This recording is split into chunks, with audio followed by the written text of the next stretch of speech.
en el mes de marzo enviamos un proyecto de ley a la legislatura, o sea, al Poder Ejecutivo, al señor gobernador, el cual prevé justamente la cobertura integral, este proyecto de ley, de todas las personas con discapacidad, tanto del sector que trabajan en el Estado a través de la obra social de los empleados públicos, como aquellas personas que no tienen cobertura social, y para ello, para poder financiar mayor erogación que implica la aplicación de esta ley, se ha previsto un aumento del 1% en el aporte de los empleados estatales, justamente para crear un fondo con destino específico. Esto significa que no se puede tocar esos fondos si no son solamente utilizados para el gasto de la aplicación de esa ley.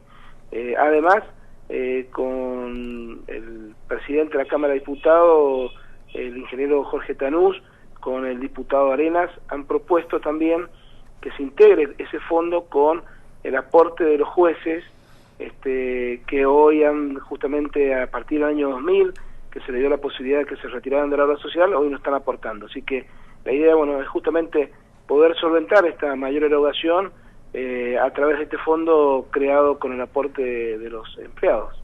¿Cuáles son los números que maneja el oficialismo, Costa? Es decir, ¿cuántos serían los niños con discapacidad que debería tener la obra social?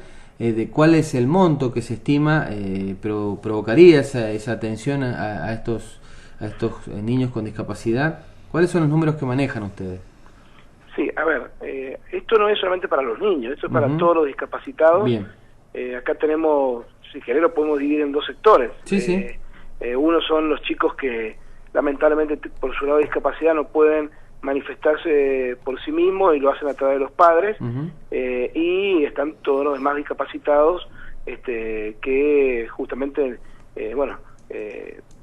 necesitan una atención, una persona que le falta una pierna, una persona que es ciega, una persona que es sordomuda. En la obra social nosotros tenemos alrededor de 6.000 afiliados en condiciones hoy día que están recibiendo atención.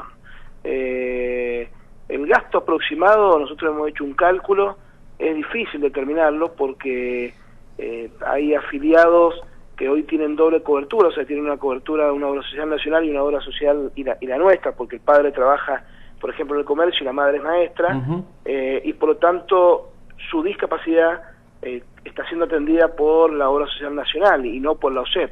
Por lo tanto, hemos hecho una estimación y creemos que son entre 40 y 50 millones de pesos anuales que se deberían estar disponiendo para justamente poder cumplir con lo que dispone la Ley Nacional 24901. Bien, y en ese sentido, acá hay un compañero de trabajo que quiere hacer una consulta, Costa. Sí, sí, Costa, ¿cómo le va? Buen día. Muy bien, muy bien. Sí, hay que hacer números porque de pronto la audiencia no tiene por qué conocerlos, ¿no? Le quería preguntar en primer lugar, ¿esto está al margen de la atención que OSEP le debe a lo que se denominan, y todas las obras sociales, enfermedades catastróficas también, ¿no es cierto? Exactamente. Está al margen. Claro. No, lo ponía como ejemplo porque serían los dos sectores que se trata de una atención a un número porcentualmente bajo de pacientes, podríamos decir, de afiliados, pero que insumen costos muy altos. Entonces, por eso la decisión de ustedes, que por supuesto va a ser una decisión políticamente polémica, sobre todo para los empleados públicos, porque implica un 1% del sueldo adicional que va a haber que aportar en el caso de que salga, porque esto tendrá que salir por ley, me imagino. Exactamente. Claro, esto va a generar. En este momento, ¿cuál es el porcentaje de descuento que se le hace al afiliado a la OSEP para la obra social? Es del 5%, y comparado justamente por la propuesta del aumento del 1% es para llevarlo al 6%. Al 6%. Por ejemplo, para los afiliados de PAMI, ¿cuánto aportan? ¿Qué porcentaje tienen? No, bueno, a nivel nacional. Claro, los afiliados. Porque tengo entendido que los afiliados de la obra social OSEP aportan porcentualmente bastante menos que en algunos casos a PAMI o a otras obras sociales nacionales. Exactamente. No, por porque ejemplo, es interesante. Sí. Ustedes dos trabajan en el Estado Nacional o en el sector privado. aportan el 6% a la seguridad social, o sea, aportan el 3% a la obra social y el 3% al PAMI. Como nosotros, los empleados públicos, cuando nos jubilamos no vamos al PAMI, sino que seguimos en la OSEP, lo que habría que comparar es justamente esa sumatoria. Claro. Hoy día lo que se busca con este proyecto de ley es que se equiparen los aportes al sistema de seguridad social. O sea, se llegaría a aportar el 6%, que sería lo mismo que se aporta el resto de los empleados que no trabajan en la Administración Pública Provincial. En los últimos tiempos, antes de este debate, que por supuesto es absolutamente legítimo, ¿la obra social con los aportes normales estaba siendo sustentable o tenía algún problema?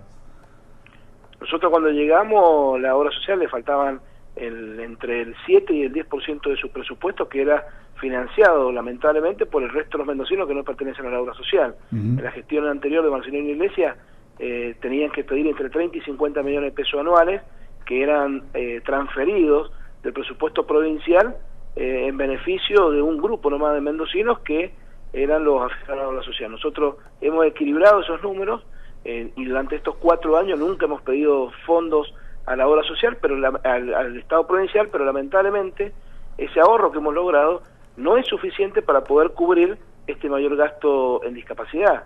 Así que justamente lo que se busca es esto, es lograr no desfinanciar la obra social, porque acá hay dos formas: o lo aportan los que son empleados de estatales, o lo aporta el Estado provincial. Cuando lo aporta el Estado provincial, lo están aportando el resto de los mendocinos para pagar gastos que tienen que ver con afiliados a la obra social. O sea, no hay muchas alternativas. Claro.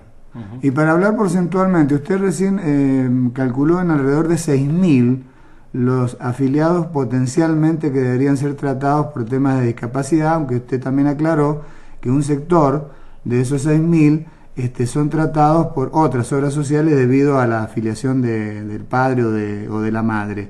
Si hablamos de 6.000 y el total de afiliados de la obra social de empleados públicos, ¿en cuánto están? ¿Alrededor de 350.000? ¿Puede ser? Exactamente, 350.000. O sea, sería menos del 2%.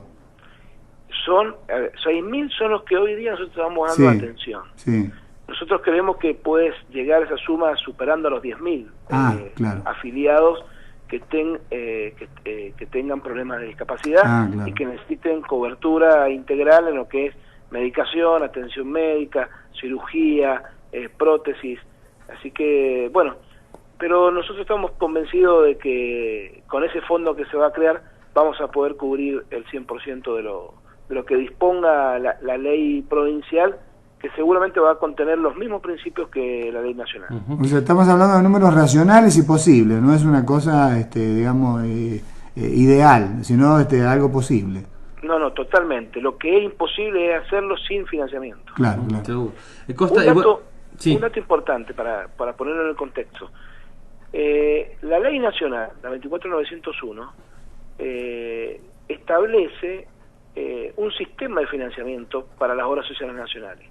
El gasto, el 100% que se ocurre en el gasto de las prestaciones es reintegrado a través de un fondo nacional que es constituido por el Fondo de Redistribución, administrado por el APE.